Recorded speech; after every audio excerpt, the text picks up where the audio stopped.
And I believe that we are now recording.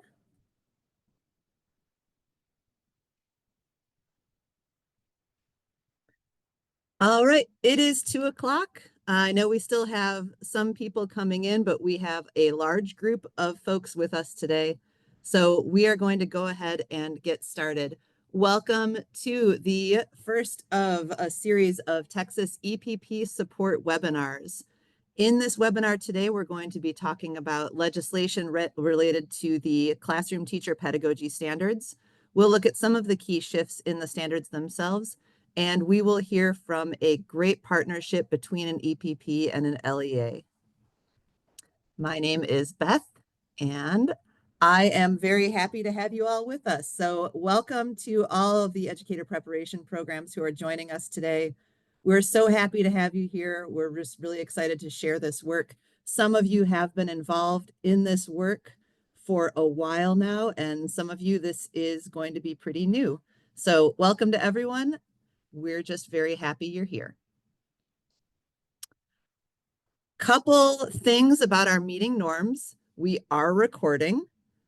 Usually I put that sign there and that's exactly when I remember to start recording, but today I'm a little more on it. We have already started recording.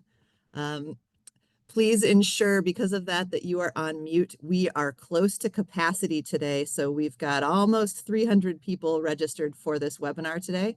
So it's really exciting, but because of that, it's going to be important that you remain on mute, and then our chat question and answer feature is going to look a little bit different than a usual webinar.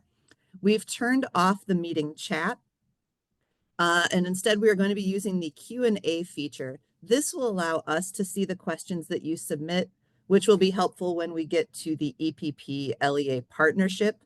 We'll be able to, Marco and I will be able to answer the questions that come in and then respond to them. Because we have such a large group, we're going to take a lot of your questions and add them to an FAQ document that will be shared with you after the webinar. Additionally, the recording of this webinar will be posted for you to rewatch and send to your friends. So without further ado, let me introduce our team here. We are the Educator Standards and Testing team.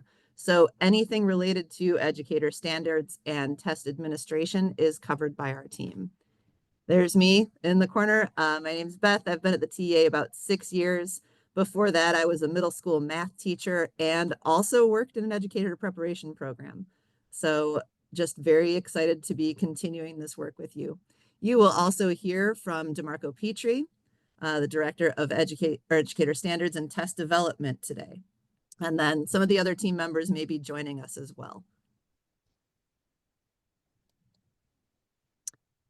Here's what we're going to cover today. We will look at the legislative requirements that drove the revision of the Classroom Teacher Pedagogy Standards. These standards are still going through SBEC rulemaking. So they just passed through proposal in December, and they're going back to the board in February for an adoption vote. These standards are also currently available for public comment. I will have the link for those at the end of this webinar today. We'll also look at some of the key shifts in the structure and the content of the standards. So these will look different than what you currently see in Chapter 235. We'll outline some of the key shifts and what those will mean for teacher candidates right now, or once the standards go into effect, if they do. We'll also hear from a strong partnership between Richardson ISD and Dallas College, and they're going to give us a lot of great information on how these kinds of partnerships can support implementation of legislative requirements that you'll see in these standards. Couple things to look forward to, and what we won't be talking about today, but we will soon. We will have a webinar about the implications of these standards for certification exams, or the implementation of this legislation, or the implications of legislation on the cert exams. Additionally, what are the implications of these pieces of legislation on your continuing approval review? And as the standards go further into rulemaking, we will start to have more deep dives into the standards themselves. We will also commit to working with programs throughout this process on webinars on integrating these standards or the legislation into your curriculum and your coursework. Quick overview of our agenda. We're right on time. We just did the agenda and objectives. It's 2:05. We are next going to go into an overview of the legislation that drove those changes to the standards. I will go over the key shifts in the standards themselves. We will turn over the bulk of the time to the strong EPP partnerships between Dallas College and Richardson ISD. We will have some time for Q&A, and then we will have closing and next steps. With that, I'm going to turn it over to DeMarco, who's going to lead us through the legislation overview. Good afternoon, everyone. I'm excited to be with you this afternoon. I'm DeMarco Petrie, and I work on Beth's team as the Director of Educator Standards and Test Development. Before actually diving into legislative implications on the design of these standards, I want us to take about 30 seconds to pause and reflect on the question that you see on the screen. So how has your EPP built or leveraged partnerships with districts to implement legislative requirements? Just think about that for just a couple seconds.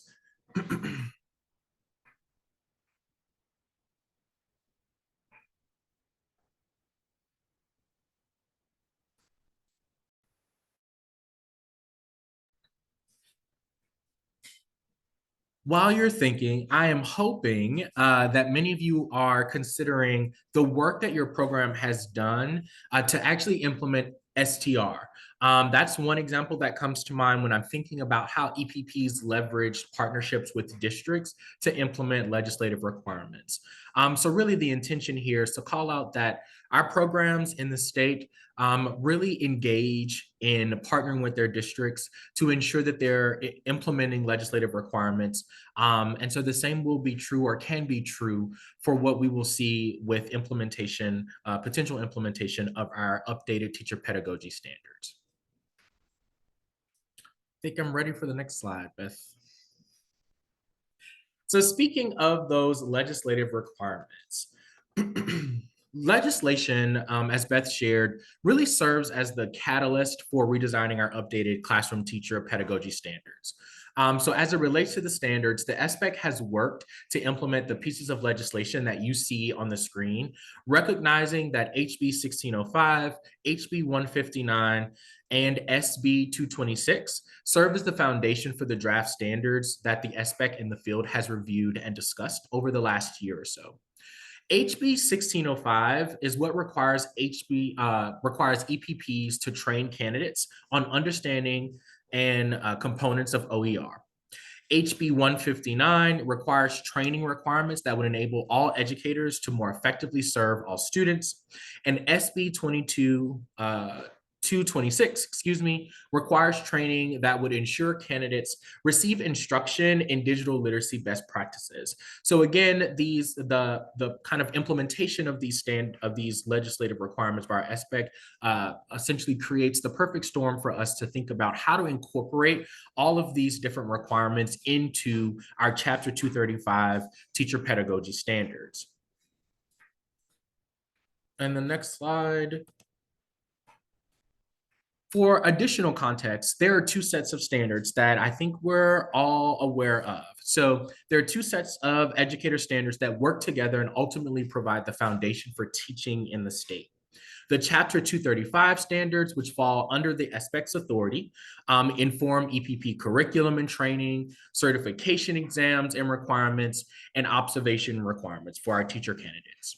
On the other side of the kind of proverbial aisle, we have our Chapter 149 standards, which fall under the commissioner's authority. These standards inform ongoing support, teacher evaluations, teacher coaching, and the teacher incentive allotment. So we like to think about these standards as our standards in practice out in the field.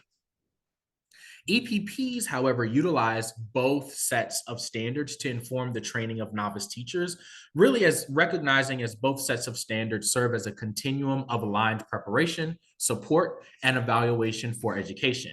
The legislation that I discussed on the previous slide provides an opportunity, again, to align both sets of standards, which will allow for the continuity between preparation and the field. However, as we're aware, today we are focusing on the updates made to the Chapter 235 standards. On the next slide, I could not really move forward in speaking about anything standards related without bringing attention to the committee and the work that they've done over the last year to make this work possible. So following discussion of legislative requirements at the July 2023 SBEC meeting, the board gave staff the directive to convene 3 educator standards advisory subcommittees, which would work to review, edit, and revise standards according to those 3 pieces of legislation that I just discussed. At the September 2023 meeting, TEA staff shared that we had received 168 applications for 45 committee member positions, y'all. And these positions existed within the 3 subcommittees that you see on the slide. The selected committee members represent at least 15 different regions in the state, a range of LEAs and charter schools, IHEs, ACPs, ESEs, nonprofits, and also teacher organizations. So a very diverse set of committee members. On the next slide, we do have listed out the organizations that our committee members belong to and some of the schools and districts that they serve under. And I just want to give y'all a second to review the list just so you can see how diverse this group of professionals really was.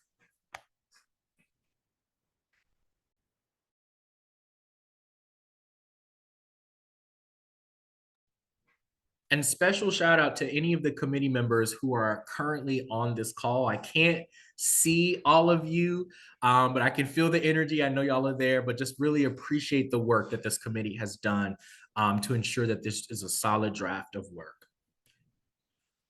On the next slide,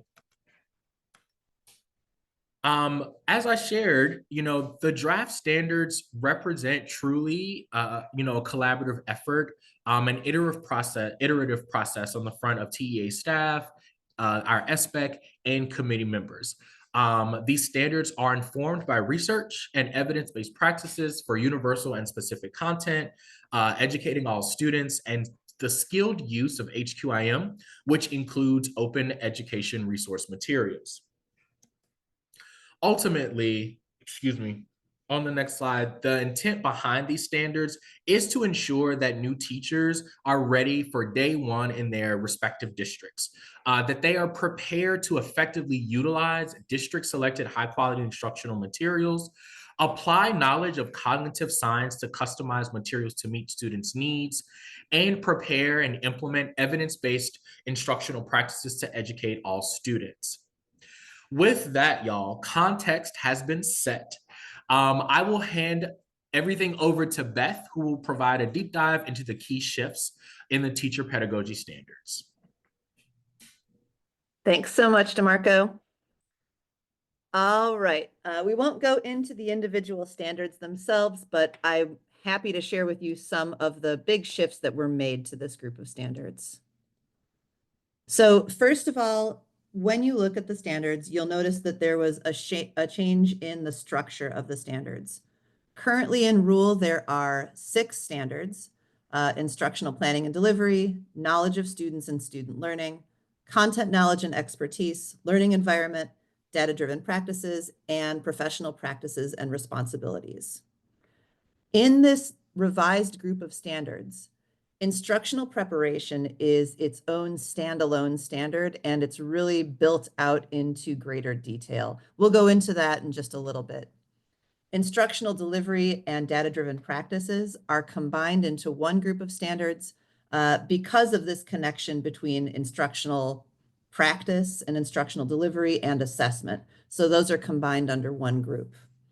Content pedagogy knowledge and skills is still a standalone, but it does include content-specific standards both for math and for language arts and reading. Learning environment remains its own group of standards, and professional practices and responsibilities does as well. So you might be wondering what happened to knowledge of students and student learning. While the committee was working on the revisions to this, they recognized that knowing who your students are and knowing how they learn is part of everything that you do as a teacher. And so you'll see in this group of standards that knowledge of students, knowledge of student learning is actually embedded throughout the 5 standards rather than being a separate part of it, a separate standard on its own. In terms of the content, we're going to point out and talk about 4 key shifts to the standards. And we'll go into more detail on each of these, so don't feel like you need to memorize all of this at once. Key shift number 1, and this is directly related to House Bill 1605, is that these standards explicitly integrate the knowledge and use of open education resource instructional materials. You'll see that specifically in the first group of standards around instructional preparation. The standards also differentiate lesson design from internalization and lesson delivery. So those are seen as separate skills, and they're built out into separate knowledge and skills in the standards. It also significantly upgrades these expectations for teachers to know the cognitive science evidence that impacts teaching and learning. So you'll see a lot of information here about how students learn, how memory works, and how teachers can use planning and instruction and assessment to take advantage of that. And then finally, related to legislation, this reinforces the knowledge and skills for educating all students. So you'll see those practices embedded throughout the standards as well. First, we can go into the use of open education resource materials. When you see these, particularly in that first group of standards in instructional preparation, the intent with them is to increase the understanding for teachers to know high quality instructional materials and how to use them. So novice teachers are going to understand how to identify the materials. What makes instructional materials high quality? How do I evaluate materials for quality? So what does good look like? This gives teachers an increased focus on students and student learning because they can recognize their materials, they can evaluate the materials, then they can make these changes if they need to meet the needs of their students. They're also going to use internalization practices to help prepare for their instruction and then relate that instruction and the content to their unique group of students. This also helps them identify gaps in their own knowledge as well as possible gaps in their students' knowledge. There was also an additional call for clarifying the district's role in selecting the instructional materials. So you'll see callouts to that in this group of standards as well.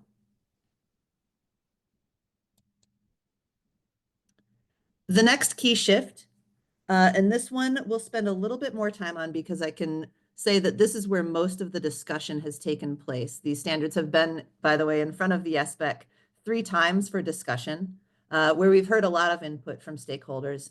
So really wanting to get it right, our conversation has focused largely on this key shift. This shift differentiates lesson design from lesson internalization and delivery. So these are separate skills that fall under instructional preparation. And it reinforces this need for lesson internalization and delivery for novice teachers. A little bit of context on this shift. This comes from the same place where House Bill 1605 really originated, and that is how teachers are using their time and recognizing that they don't have a lot of time. So studies show that teachers are spending 7 hours a week, at least I would say, developing their own instructional materials. But teachers really only have just under 4 hours for planning and built into their master schedule. So as we know, many teachers are working after hours, weekends, evenings to work on their lesson plans.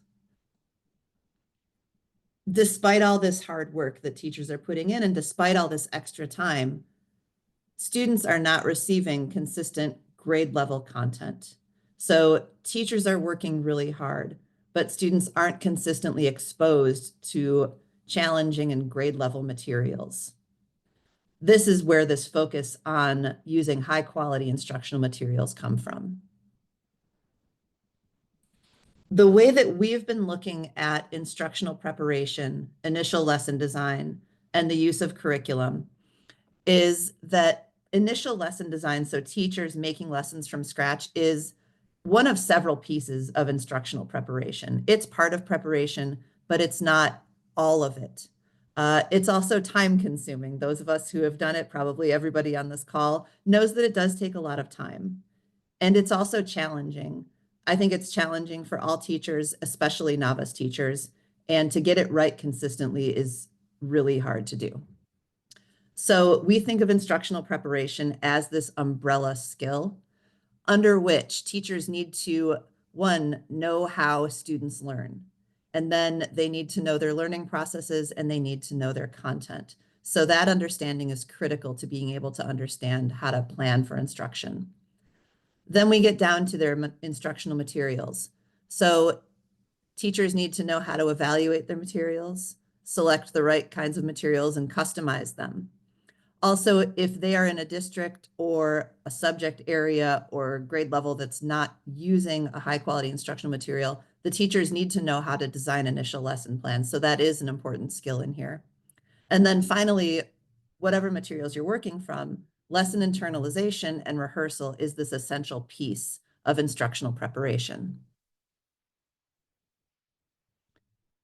The implications that we see for novice teachers here is that a teacher's time, how a teacher spends their time, is really captured in these standards because instructional planning is a complex skill.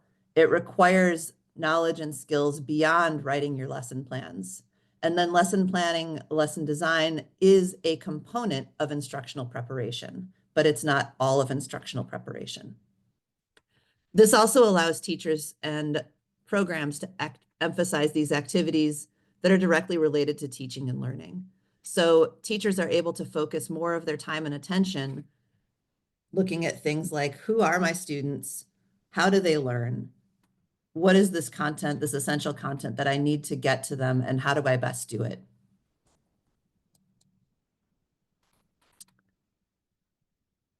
So again, thinking about how people learn, there are explicit callouts to the cognitive science evidence related to teaching and learning in these standards. And this is something we're pretty excited about existing in these standards. So what you'll see in here are instructional practices, planning practices, assessment, and learning environment practices that support memory, encoding, and recall. So how do your students take in information? How do they retain it? How do they recall it in the long term? How do you use this evidence to elicit and sustain student attention and motivation so that your students are accessing the most important content that they need to learn? How are you helping students integrate their new learning with their prior knowledge? And then finally, we have these three examples of essential practices based in cognitive science of what to do. There's also a call out to avoiding misconceptions about how memory and learning work. So there are standards about avoiding practices that are ineffective and potentially harmful to students. The implications here is that by increasing teachers' knowledge of how students learn, you're increasing teachers' autonomy to plan, deliver, and assess this effective instruction. So if you understand how your students learn, you're able to customize your materials to meet those needs of your students. You can plan instructional strategies that support memory encoding and recall. You're able to use assessment, student work analysis to gauge your students' understanding and respond to their progress. You're also able to use that knowledge to think about what the outcomes and possible misconceptions are going to be from your students. You can also use these practices to design a learning environment that will support student motivation, sustain student attention, and make your instruction more accessible to all of your students. Finally, a change that we're really excited about is this reinforcing knowledge and skills for educating all students, including students with disabilities. So you'll see some really specific practices called out in the standards that are not currently in the standards right now. This is going to require that all teachers, so any general education teacher, general pedagogy, needs to know the skills to fully support the unique needs of their students. Teachers will need to know the disability categories under IDEA and 504 and their implications for student learning.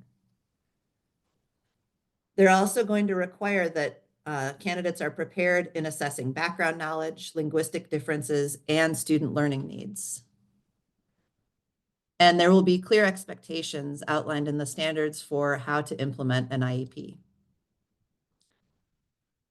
The standards also get more specific around the knowledge and skills related to educating all students beyond a blanket term of differentiated instruction. So the standards break down differentiated instruction into specific skills, things like scaffolding, acceleration, linguistic supports, interventions. And finally, we recognize, nobody has all the answers. So there are standards that call out an expectation to collaborate with professionals to ensure your students meet academic and non-academic goals. So it's knowing who to reach out to, how to ask when you need that assistance from other professionals in the field. Where we are right now, so this work began in earnest November 2023.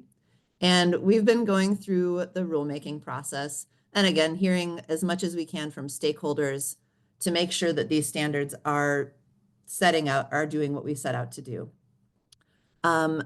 They have one more chance at SBEC for an adoption vote in February, and then they will go to the SBOE this spring. From then on, if the standards are adopted, EPPs will begin the work of updating curriculum to align with the pedagogy standards with as much support as we can give you. If these go into effect, we are happy to help with all the resources we can here.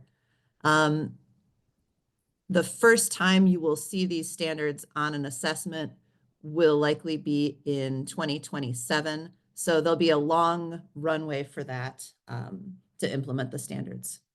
So this is what our timeline looks like so far. And I want to pose just one question. Maybe you're already thinking about this, probably. And we'll come back to this question after we hear from Richardson ISD and Dallas College. And the question is this. So preparation of candidates in the use of OER and the strategies to educate all students is required by this legislation.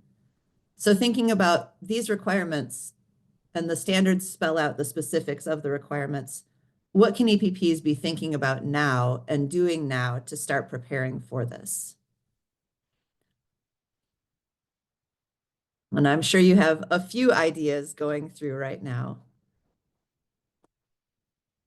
Possibly to help you with generating more of these ideas, I'm really excited to introduce our friends from Richardson ISD and from Dallas College. So Richardson ISD, if you're not familiar, they're the 5th most diverse school district in the state.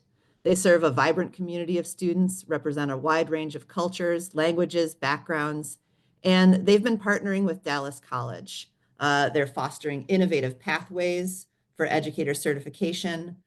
They're looking to address the unique needs of their diverse student population.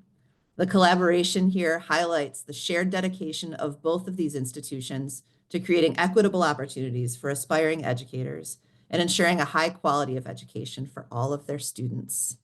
So I am excited to turn the mic over to them, and I will be back at the end of this meeting to close us out. Good afternoon, everybody. My name is Chris Goodson. I'm the Assistant Superintendent of Human Resources for Richardson ISD. And I'm here with friends from Dallas College. We have Sarah Delano and Shannon Watson, I believe, is also with us. And we just want to take a little bit of time to kind of talk through, first of all, the evolution of the partnership between Richardson ISD and Dallas College. And then we'll shift gears and get into more detail about how Dallas College has had to make adjustments along the way to get prepared for these standards coming into place. If I can, I'll apologize because I see there's a couple of items on the slide that we sent, and it's my fault. I should have updated it, but we had a couple of snow days last week, and things can happen. So, but again, we are proud to be a district that serves 37,000 students. On behalf of Tabitha Branham, our superintendent, and our board of trustees, we love this district. I'm a current parent in the district, and so part of of what we get to celebrate is that we have about 50 campuses now across Richardson, Dallas, and Garland. We are have a 57% economically disadvantaged population. We serve bilingual students. We have 76 different languages. And we are, again, the 5th most diverse district in the state of Texas. And back when we first did this slide, we actually had a 10th pick in the NBA. One of our former students is playing for the Oklahoma City Thunder right now. So doesn't exactly impact y'all's programming, but we get to shout out a little bit. We actually started our partnership with Dallas College. Really, we've had a partnership with them as it related to not only dual credit, but a lot of our students going to Dallas College to pursue their careers in education, their post-secondary readiness, if you will. But over time, our partnership evolved into much more than that. As you can see, Dallas College is a community college with that serves the same students that we have. They are our neighbor, literally two miles from the administration building here. And so you can see the different programs that are offered there. More than 80% of the residents are multilingual, aspiring educators of color, and first-generation college goers. The reason we have those comparisons on there is because we want you to, again, see that while you'll have partnerships with all types of LEAs, and as a school district, we have partnerships with other providers as well, it's important to be sure that you have that relationship with the provider so that you can see the common good, the purpose, if you will. You have a shared purpose, you're serving the same students, and ultimately serving the same employees that you'll have. As we got started back in the day, and Sarah can chime in, when we first started our conversations, it was a little bit before COVID, and Dallas College was able to, they had an opportunity to work with the Department of Labor, to work on paid residencies, and really we were able to connect and start building a program from the ground up.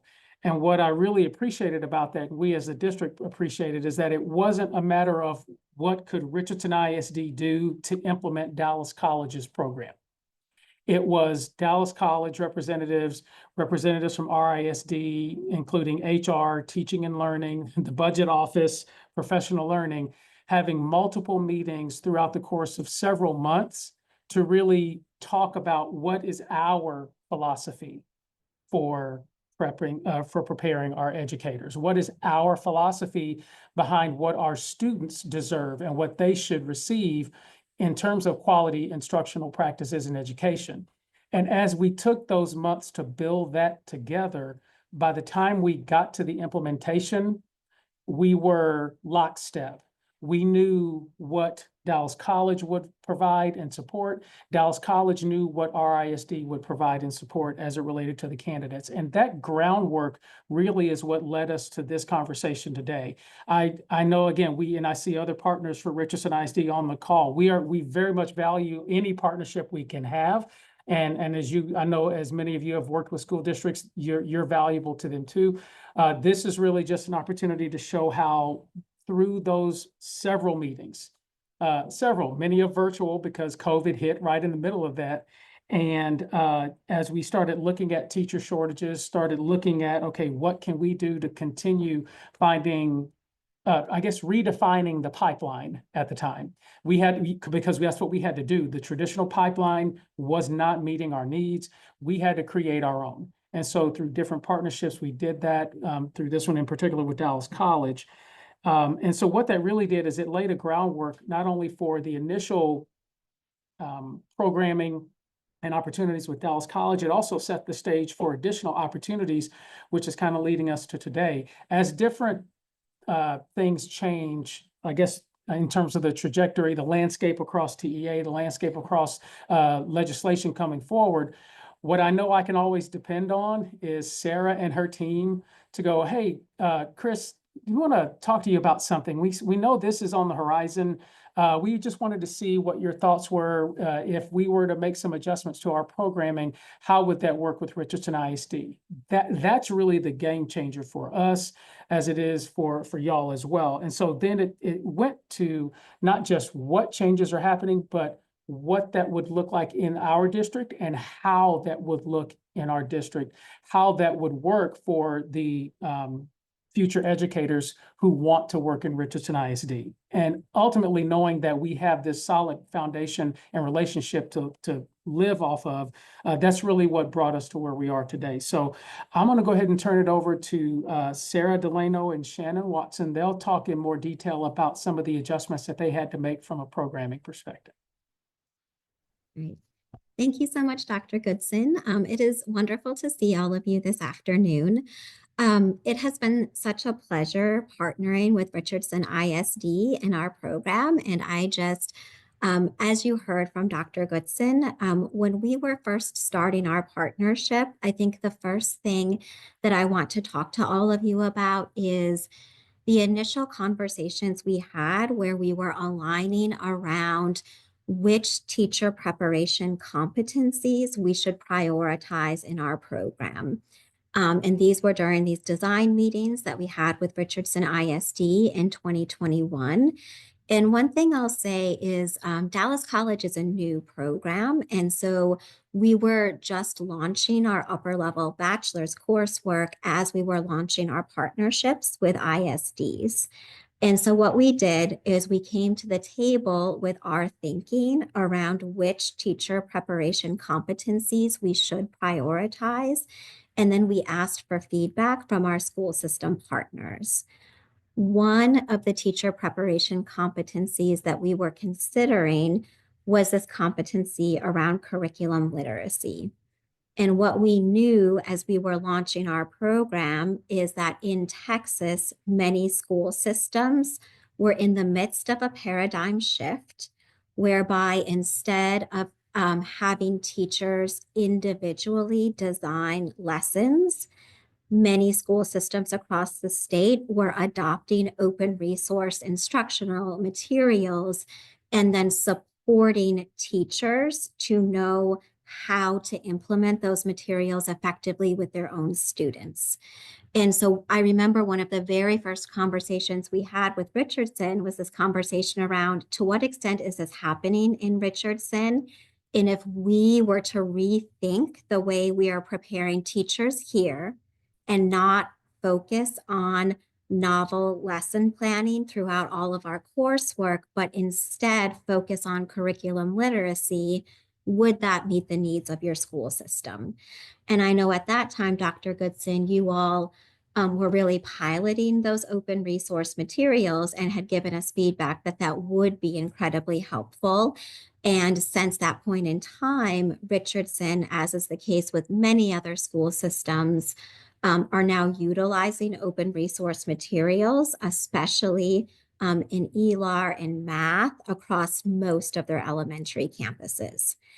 And so with this sort of charge from Richardson to say, yes, we really need teachers to do something different, and we need them to know about the instructional materials that they're going to be asked to use and really know how to deeply understand those materials, we embarked on a really significant redesign of our coursework that had just been approved by the Texas Education Agency.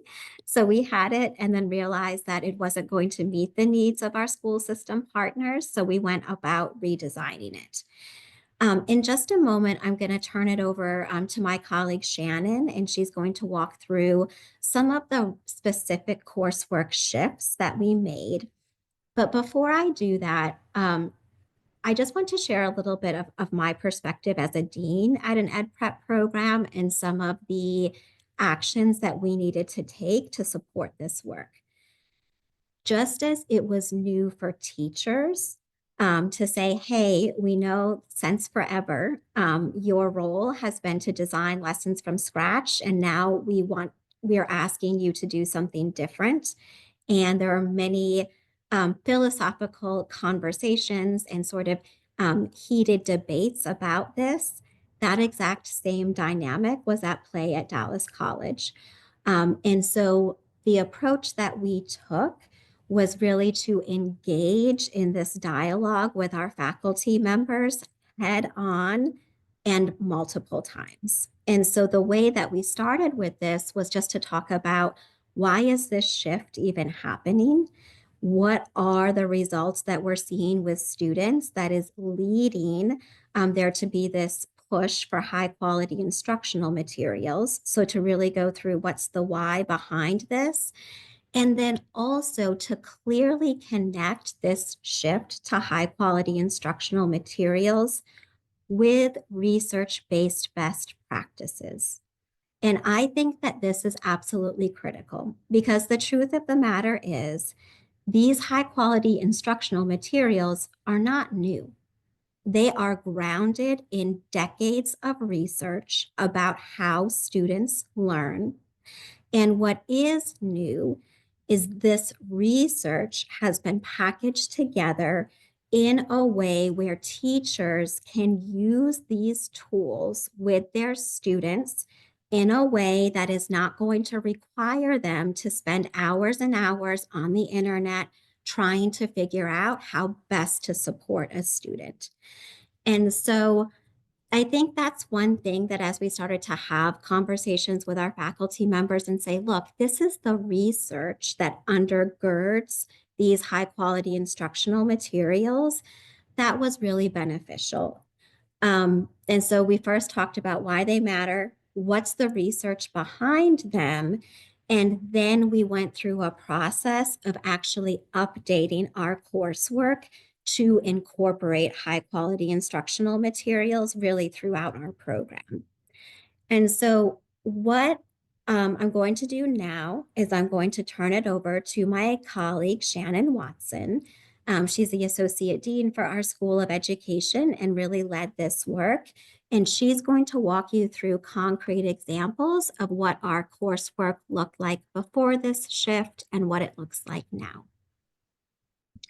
Thank you, Sarah. Beth, do you have the slides the slides we sent you? Yes, can you go to the next slide? Thank you. Good afternoon, everybody. I'm really glad to be here, excited to share some of the work that we did to update our coursework. I'm going to share two examples. One is ELAR, Language Literacy Acquisition course, and one will be a math example because we started in two different places, but you'll be able to kind of see some similarities. I actually didn't lead the work for the language literacy acquisition redesign. My colleague Jeanette Sainz-Asua did, and she's on the call. So I just want to name that and give her credit for this. So I'm just talking about it today.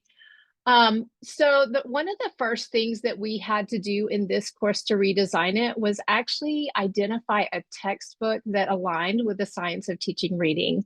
And so the way we went about that is we actually went to our partner districts and, invited their input into a textbook that aligned with the science of teaching reading.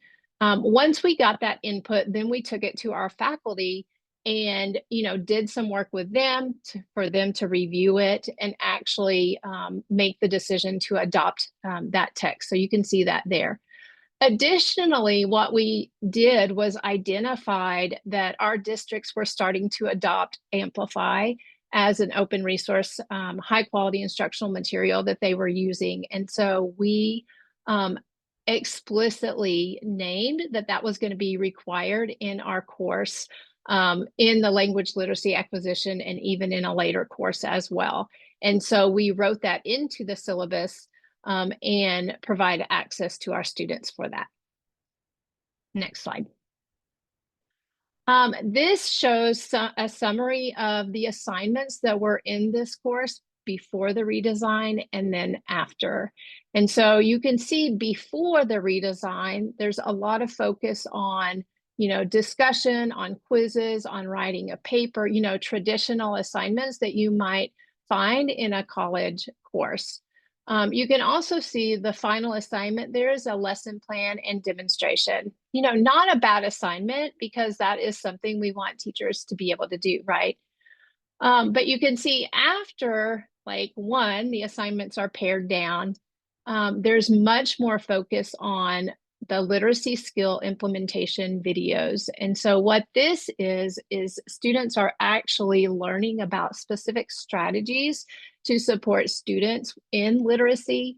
they're learning how to prepare to teach those lessons or those strategies. They're actually going out into the field and implementing those strategies, and they're video recording themselves doing that. And then they bring that back, and there are opportunities for them to reflect on their implementation, to share with peers and get feedback from both peers and from their instructor.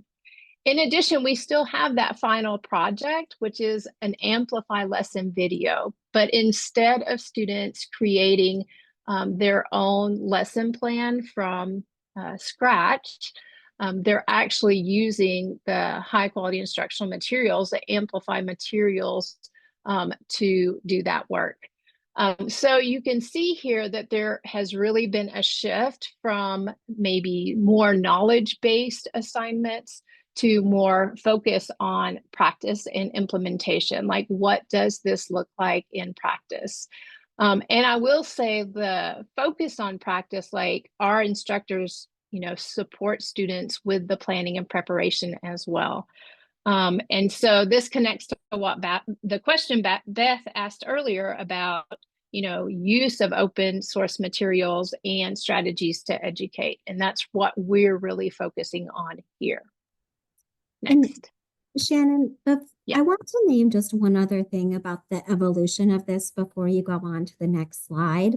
So we had our students in paid year-long residencies with a number of school system partners when we were implementing the coursework before it had been sort of fully redesigned.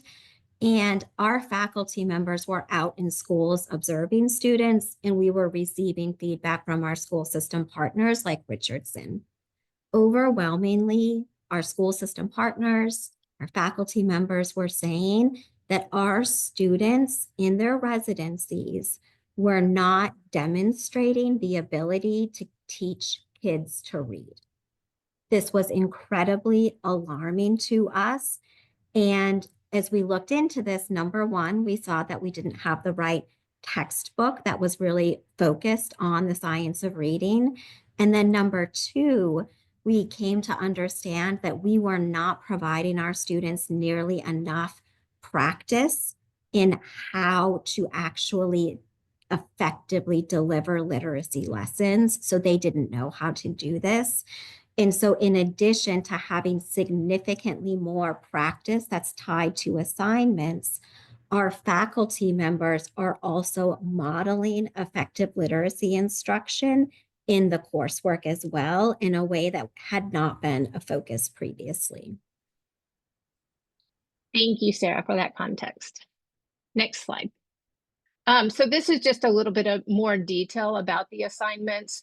Again, I think the biggest takeaway here is just the focus, before was more on designing original lessons where, our candidates go out and find their own materials, and then they put that together in a way that makes sense for them. Next slide. And then the after is more focused on using the actual open source materials to think through the materials, how they're laid out, the strategies that are being used, the strategies that are included for, differentiation, et cetera, and then what that looks like to actually put that into practice. I do want to say that once this course was redesigned, this was, like Sarah kind of said, like this was vastly different for our faculty. They were not used to teaching towards assignments that required students to actually implement strategies and video record themselves. And so my colleague, Jeanette, did a lot of work with faculty to look at, the modules as we put them together, collaborate around what would this look like in a classroom to support our candidates, our students in actually being successful on these things. And then they got opportunities to, kind of practice, model for this, model what this would look like for students, et cetera. And so that faculty support was a really big piece of putting these changes into place so that they would be effective. Next slide. So we also kind of applied the same thinking to our math courses. And this one actually happened before our literacy course design. This one, the course, we actually identified the open source materials before any students ever started taking the course. And so this is something we were kind of thinking about because it was a course that was offered later in our sequence of courses. And so we identified that our partner districts were starting to use Eureka.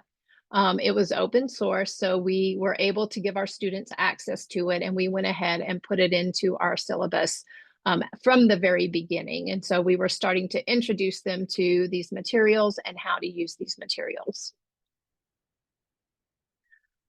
You'll see before these assignments before and after don't look vastly different, but there are some differences. So in the before, there is a research study, investigation and presentation. There are module quizzes, etc. So there are some traditional assignments that were kind of embedded in there because that's how, our courses kind of historically or traditionally had looked at Dallas College.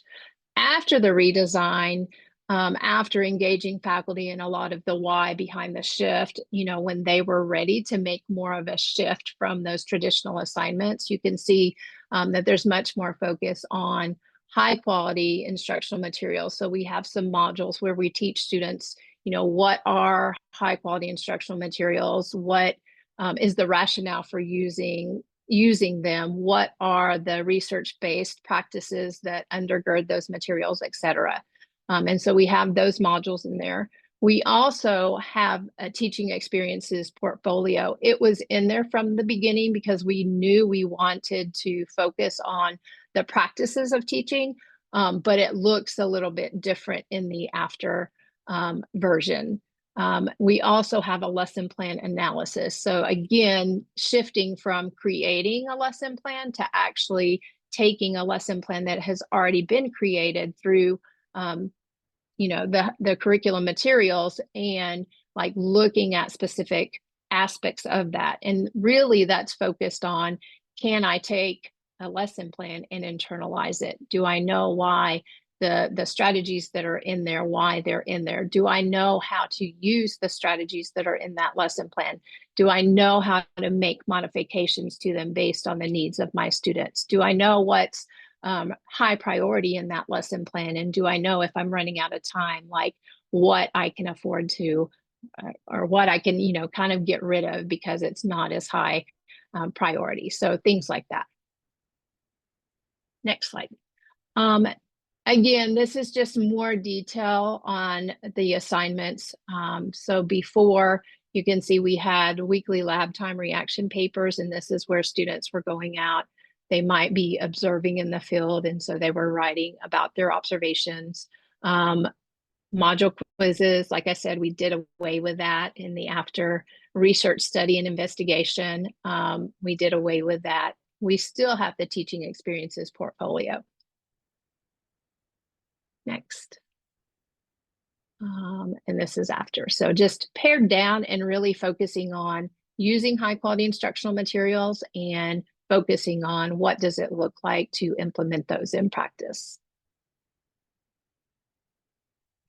I will say before I turn it back over to you, Beth, I will say even in the math course, like faculty support was important, even though that course kind of evolved a little bit differently.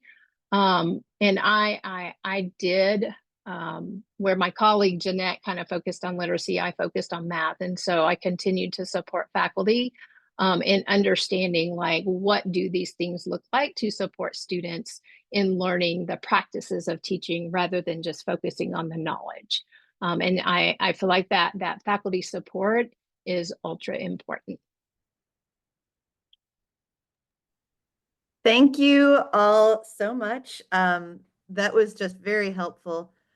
We have until 3:30 today, and we are actually right on time to start our Q&A section. So if you have questions for Richardson ISD or Dallas College, add them to the Q&A and I can ask them to answer live here.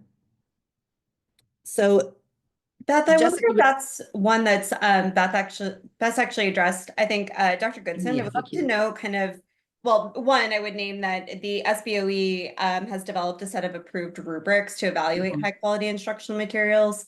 And so that's the process that's formally posted that folks can take further look at. But I wonder, Dr. Goodson, from your perspective, working with educators who are using and implementing high quality instructional materials, just wondering, perspectives you've heard from folks, how they're able to still, customize materials for their own instructional context while ensuring they've got that appropriate level of rigor.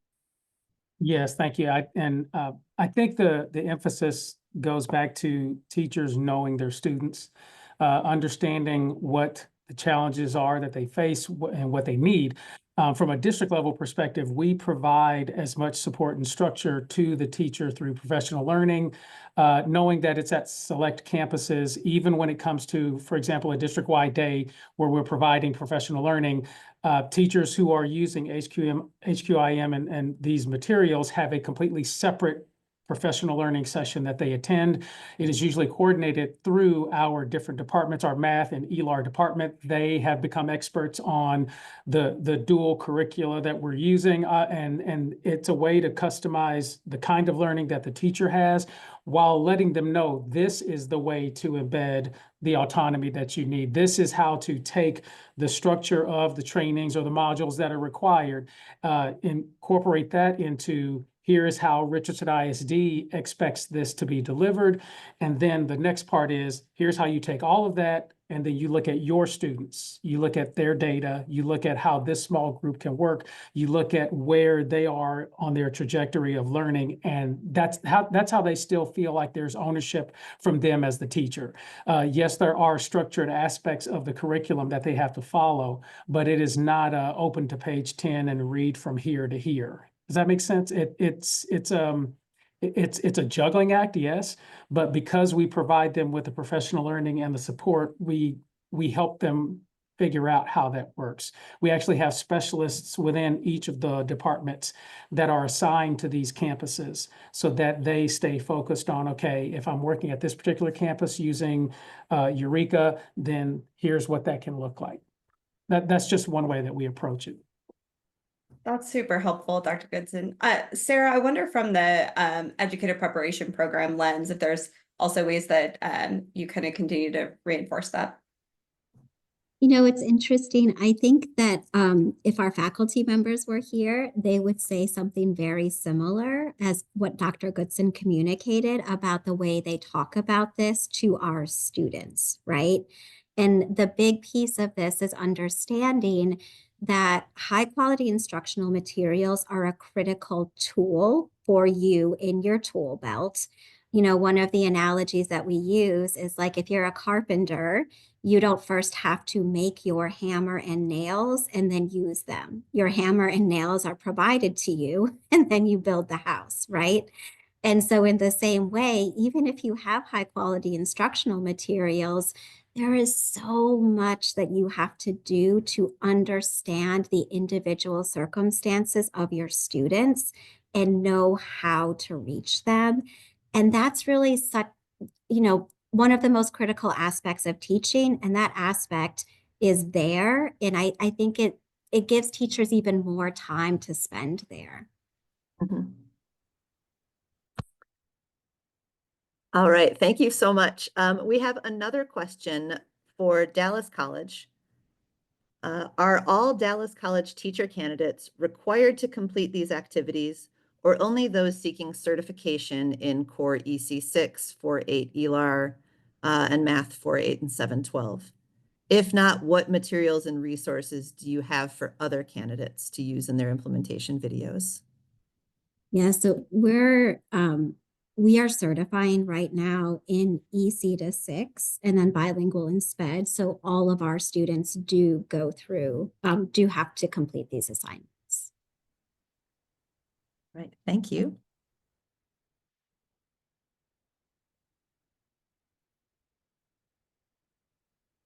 I'm looking for other questions for Dallas College.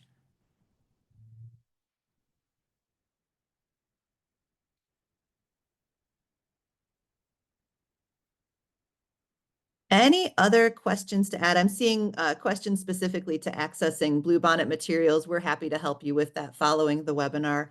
But any other specific questions related to Dallas College, Richardson ISD, the work of this partnership in implementing these changes? Beth, I'm going to take a privilege of got the TA background, so I figure I can come off mute. I'm just curious, Dr. Goodson, after they're your colleagues at Dallas College, they've made these updates to their curriculum. I'm curious to hear from your perspective when you see these teacher candidates in the classrooms or as they've been prepared, and some of them might now be teachers within your school district. What differences have you seen in terms of their preparation? That's a great question. Thank you. I think ultimately, going back to the importance of the partnership and knowing what your other partner's doing, not just what needs to happen when it comes to an educator prep program, but how that happens with Dallas College. Dallas College knows how we do things in Richardson ISD. What we found is these candidates are ready on day one because there is confidence in what they've experienced, not just through the content, but the way that Dallas College has prepared them.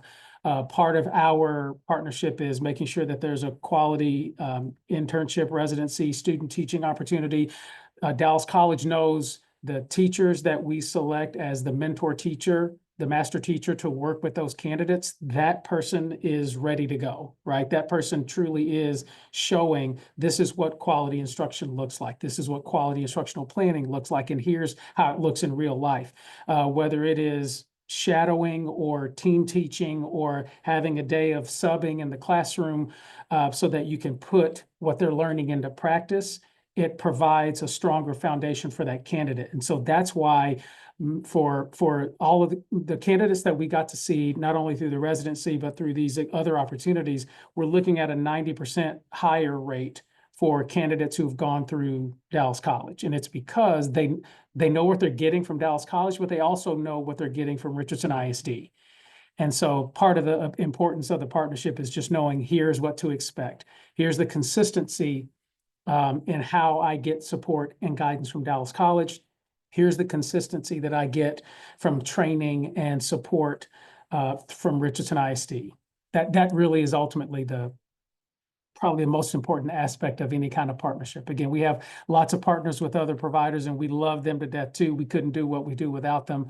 But you know, the partnership that we started to really cultivate with Dallas College over the last several years has really paid off for us. Thank you. There's another question, similar related in the chat here. And this is for Dallas College. So does Dallas College have multiple district partners? If so, how do they make sure that they are embedding voice from the multiple partners into the curricula or a single course? Yes, so we do have multiple partners, and this is evolving because we're growing. And so what we used to do is we would have individual monthly meetings with each school system partner. And so that's what we've been doing over the last, I guess, three and a half years. And we are now switching this for the very first time. So Dr. Goodson, you'll get an invite, I think, tomorrow, where we're actually going to do quarterly in-person meetings with all of our school system partners. And what's really exciting is we now have graduates, so we now have data to know where are students being hired, how are they doing, and so we're going to start to incorporate that into our quarterly partnership meetings with our school systems. Right now we have 6 partnerships with school systems that are offering paid residencies. And then we have about 7 partnerships with school systems that are doing paraprofessional to teacher pipelines. Thank you. And then this is a question I think Richardson ISD or Dallas College could answer. Is Richardson ISD involved in the course updates each year? What does that communication look like? How often is Dallas College communicating with Richardson ISD? Yeah, sir, as Sarah was saying, I mean, anytime there are updates to any kind of programming, we're having conversations about it. You know, she gives us a heads up. It's basically it's an automatic, to be perfectly honest, and it goes back to, you know, the relationship that was formed. And so when we start to see things, whether it's, you know, upcoming legislative sessions or changes to rules, a lot of our partners will reach out. And so I can always expect to see an email or a phone call, get a phone call, and then we'll set up a time to talk and see what that communication needs to look like. I don't know if Sarah wanted to add anything. Yeah, the only thing I would add is, again, just this shift. Now that you know, we are more established, we are going to move to this place of having this quarterly in-person meeting to dig into the data. So I'm really excited because now we have like our observation data from our mentor teachers and our faculty members. So we'll be able to dig into that. And then otherwise, we have a partnership lead who also communicates, I think, you know, almost daily in some instances, if there are sort of challenges or things coming up with student placements. Yeah, I'm so glad, Sarah, you mentioned the partnership lead. One of the questions I was wondering is, what would you recommend are the essential things that districts or that EPPs would need to start on this work with a partnership to implement some of these larger changes? So I'll tell you something we didn't do, and I wish we would have at the very beginning. And that is, I really wish at the very beginning we had done a learning visit for our faculty members to observe teachers in our partner school systems working with high quality instructional materials and have a chance to talk to them about the difference it's making, or, you know, just to get their thoughts there. We didn't do that at the beginning, and I think we could have really accelerated our work if we had begun there. Um, I'll offer two other things, and then I would love to hear from Shannon and Dr. Goodson. So I think one thing that we did do, which I think mattered a lot, is we took the time to have an honest and open dialogue about what are high quality instructional materials, what are faculty members' concerns about them, because those concerns are real and something that we needed to address, and how do we do that? This took time. We had many meetings with our faculty members. We had one faculty member who's absolutely amazing, and she was very honest with us and said, look, I'm facilitating learning for my students. I don't know what these materials are, and I don't know how to help my students use them. I need a lot more information. And so we actually did trainings for our faculty members. We had 2-day, what was it, Shannon, 2 or 3-day trainings with about Amplify and Eureka, so that our faculty members became a lot more familiar with them. And so that dialogue around the why, and then having the deep training so that faculty members can understand what they really are and how they can help our students, I think was really beneficial. Yeah, I would echo that, Sarah. I think once some of our faculty actually got out in the field observing residents and seeing their mentor teachers use the materials, like there was much more buy-in as to the shifts that needed to happen in our coursework. I also want to say that something to think about when we think about having to update our courses, if the materials change, I don't think that's going to be a heavy lift, because the way we have the materials embedded in our courses, it's not about the specific materials necessarily. It's about the approach to using the materials. And that approach can be used for any high quality instructional curriculum. that is in place. We recognize that many of our districts aren't using Eureka and Amplify. And one of the things that our faculty members do as they're supporting residents is help them think through, like, what do these things look like in the curriculum that they're using, and how do they take that curriculum and apply what they've learned to effectively deliver that curriculum. So it's not really about the specific curriculum. It's more about, how do you take a curriculum? How do you approach it so that you're taking out of it what you need to take out of it? You make the decisions that you need to make based on your students' needs, and you implement the curriculum, effectively for your students.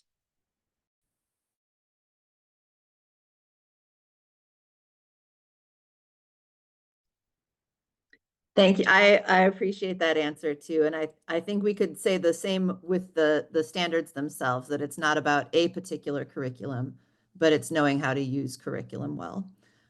There is another question in here. Well, let me grab it. It disappeared on me, sorry. So what are the major challenges that have arisen with the implementation of this revision for your new teachers? And how did you handle them to make them successful?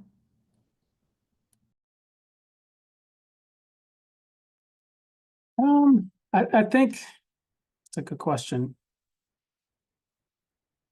It's a mindset shift, I think, in a lot of ways, because what they were accustomed to with traditional programming. This changes all of that, right? When you have something with more structure, or an identified structure like this, with specific materials being referenced, when the wording is changing in terms of some of the earlier slides that you showed, Beth, it's important to communicate you are still expected and going to be supported in becoming a high quality teacher. Going back to Shannon's point, regardless of the specific materials, there is an approach to instruction and pedagogy that expectation is not changing. I think making sure that we as a district dedicated the resources, whether that is through a department or specialist assigned or professional learning, or even adjusting a walkthrough form to accurately reflect and align with, okay, if these are the instructional materials and this is the structured approach to delivering that, then what kind of feedback from my supervisor, the principal, or instructional coach, what kind of feedback can I get that directly aligns with what I'm being trained to do? When there's a disconnect, that is typically when we hear the most concern from our teachers. And so, yes, there are still some growing pains because it's not at every campus, but by selecting specific campuses, by making sure that any professional learning opportunity they get is focused, and it's not necessarily trying to cover all aspects of T-TEST, for example, and every domain and every dimension. It's focused on those particular dimensions that directly connect with what they're seeing in these instructional materials, what they're learning from their training, so that it just starts to make better sense from someone who's about to step into the classroom and have 20 some odd faces looking at them for the very first time. That's how I would approach it.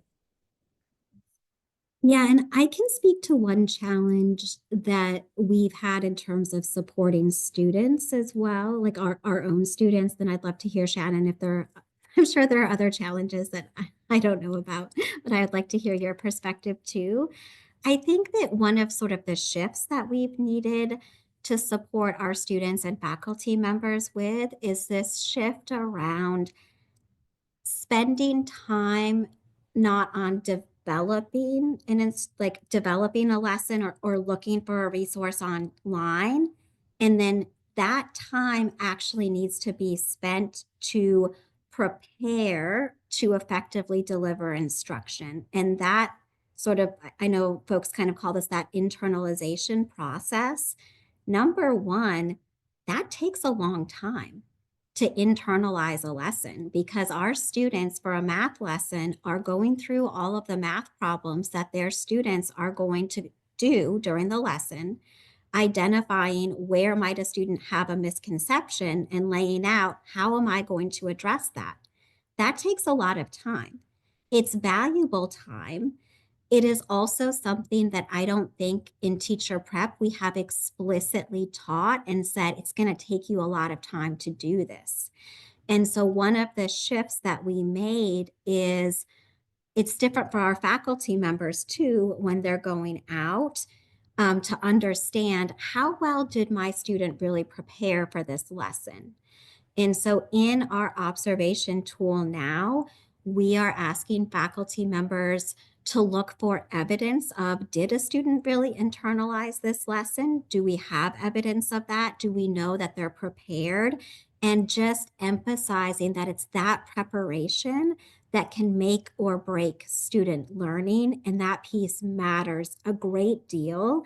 And I think in the past, it was perhaps masked in a way because we didn't talk enough about how much that matters. Yeah, Sarah, I was thinking exactly what you were thinking. You know, Beth talked earlier about how teachers spend their time. Like, we want students to understand when they are entering this profession, like what is expected of me and how I spend my time. And what we found is many of our students, even ones who have worked as paraprofessionals in schools, maybe never even took the time to read a math lesson.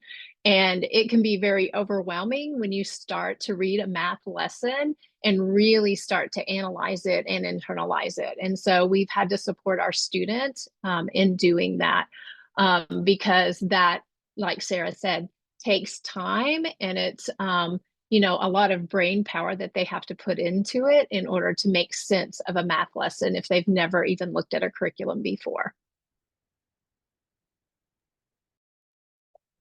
Thank you all so much. So we have a few more things to share.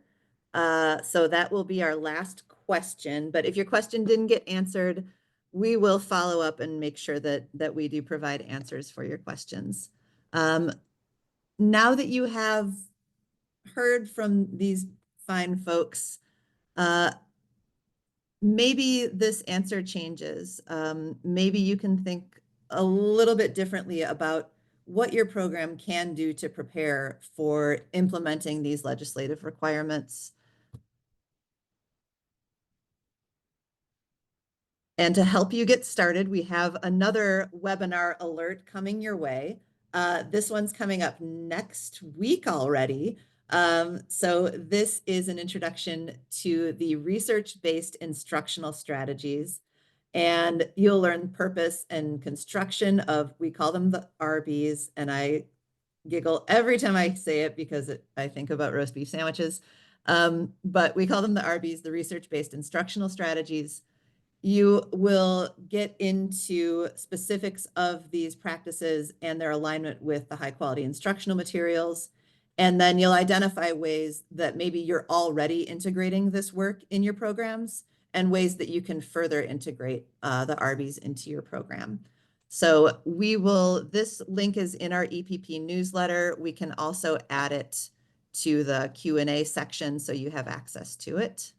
Beth, just to stamp one thing, I know Sarah had named early that in training and her faculty and building kind of buy-in and awareness around high quality instructional materials. Sarah, I think I recalled you saying that one of the things that was the most powerful was about grounding in the research-based instructional strategies that kind of undergird high quality instructional materials. And that's what we'll begin to dive into in this understanding the research-based instructional strategies specifically for reading and math. So really highly encourage folks to join this webinar because this will really serve as some of the foundational content that could really help start to springboard some of these conversations internally with your faculty and staff. And you'll also see these research-based instructional strategies represented in the standards, both in the general pedagogy as well as the content pedagogy practices. So some steps that we would recommend for getting started. So thinking about who your district partners are and begin to connect with them about their instructional priorities. So really having these honest communications and honest conversations, touch points with your district partners. I will add the link to the standards. I saw some requests for those.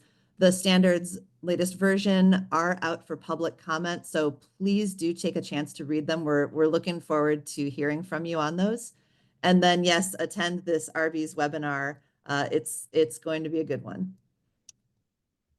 Finally, just again, thank you for giving some of your time today. We do appreciate you being here. We were excited to engage you in this work and help answer some questions.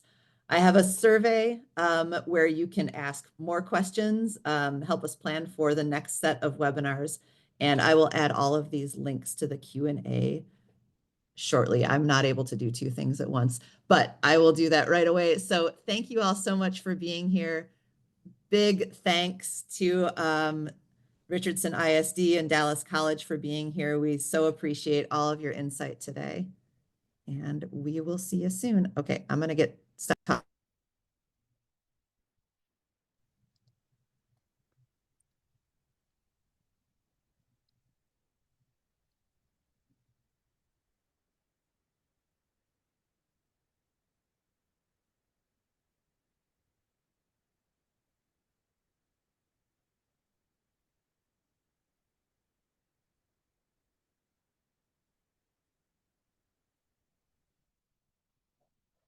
Thanks, Melissa.